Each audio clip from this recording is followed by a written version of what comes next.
Okay, whenever you're ready, Braxton.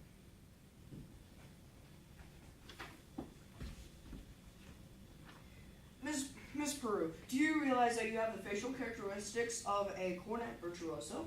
I don't know if I understand you entirely, Professor. If your boy has the same firm chin and those splendid cheek muscles, by George, not that he could be really great. You understand, but... Oh, is that so? And in the name of St. Bridget, why not? Well, you see, all the really good cornet players were Irish. O. Clark, O. Mendez, O. Klein. Professor, we are Irish. No, really, that clinches it. Sign here, Miss Peru. Your boy was born to play the cornet.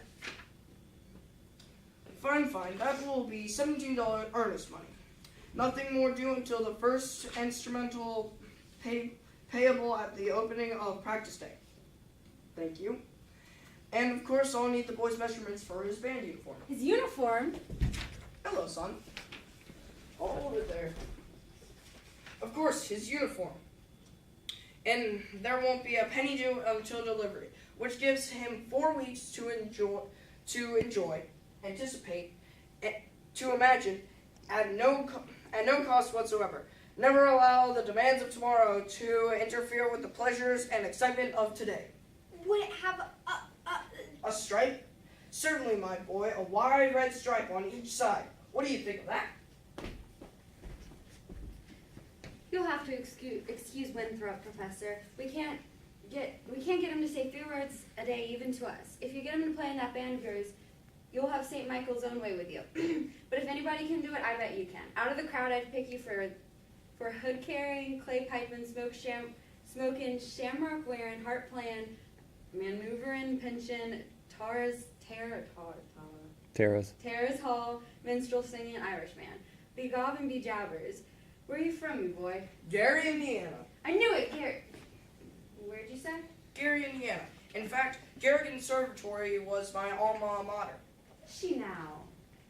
Why, yes. Gold medal, class of '05. How do you do, Ms. Peru? How to do, Mr. Hill? Of course, Peru. I thought the name sounded familiar. I've tried to see you since the other night, but...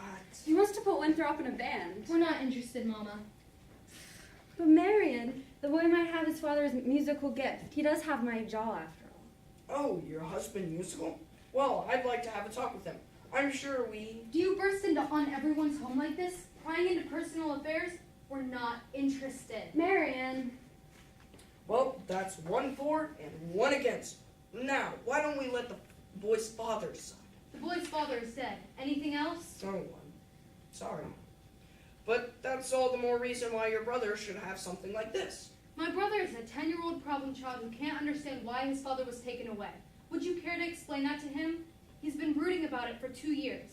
As to your musical tricks, why don't you go into business with some nice carnival man who sells gold-painted watches and glass diamond rings? Musical tricks? Well, Miss Peru, I hardly... I get the feeling she likes the idea. Oh, a little cautious, perhaps, but I admire that in a woman. Just keep me alive and I'll be back later in the week. One moment, Professor Hill. About the boy's measurements. I make all his clothes. Sleeves 21, waist 18, crotch 14. Fine, that's all I need. Now, I must get back to the hotel. Professor, I do hope you'll excuse Marion. She's not really... Please, don't worry about a thing. I'm sure that at heart she's as lovely as yourself. Good day to you, Widow Peru. Has he gone? He has, and I hope not forever. Darling, don't you ever think of your future? Gary, Indiana Conservatory class of '05. Darling... Now, Mama, surely a girl's future doesn't depend on encouraging every fast-talking, self-centered woman-chasing traveling man who comes into town. And the fact that he claims his commodity is music does not in this particular case impress me.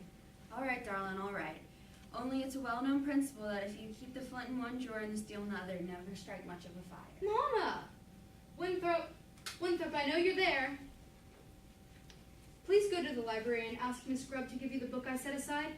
It's the Indiana State Educational Journal 1890 to 1910. It's a large brown volume with black corners. Do I have to? You won't have to talk to anyone. I've written it all down. Thank you, dear. Now what are you up to? Why do you need a book? Why do you need books at this hour of the night? I have a feeling the Indiana Journal may help me poke some large holes in the professor's plans. Well, I give up. At your age, if you don't mind me asking, what kind of white knight do you expect to come riding along? Well, I'm not waiting for Luther Greiner, who backs me into the ancient history shelf every time he comes into the library. He does? Or Ed Gamage in that buggy of his with the removable back seat.